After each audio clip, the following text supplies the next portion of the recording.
Boys, we talk about trainers a lot in here. We talk about Frosty, fucking Moods. We love those boys. They do a lot behind the scenes.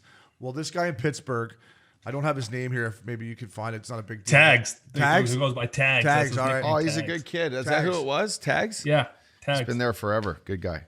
Well, fucking Tags took his couple sniffers, was ready to fucking rock Red Bulls. He was ready to go.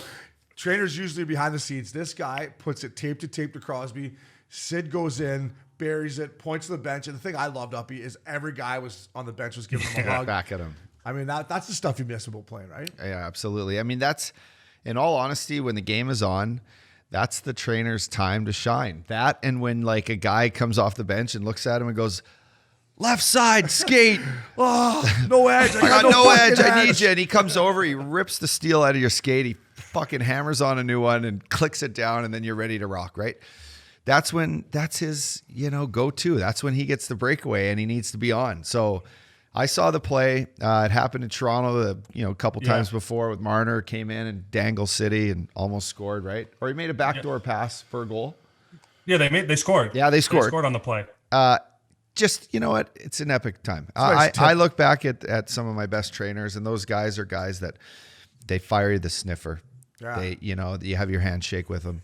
Yeah, you fucking know when you need a Red Bull. They, you dial them in. They know when, you go to Detroit or somewhere and you got a good old steakhouse that you've always taken them to. They know that the dinner's on the fellas tonight, and they come out and have some wine and steak with the boys.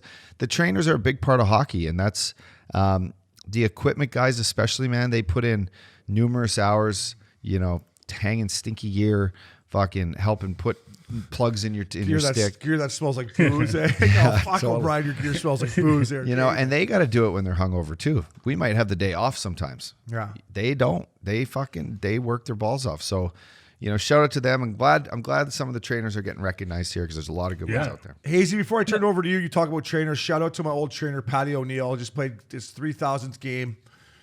Our trainer's 3,000th game, yeah. And the one thing I loved about Patty is he always had the fucking ice cold Coke, and he's ready for the boys. By the steamer, a couple before he left GM Place, right to Yaletown. So Patty O'Neill, congratulations.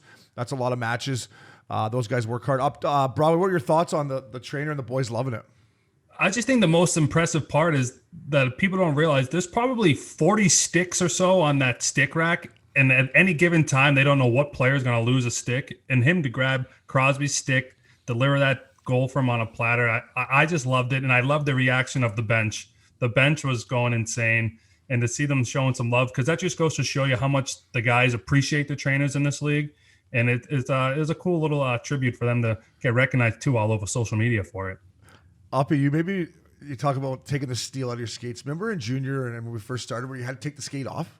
Yeah. And you'd be like, where the fuck is that trainer? Right? Like a power play or something. You're like, I missed your complete shift. It'd take like fucking 3 minutes for him to sharpen your wheel.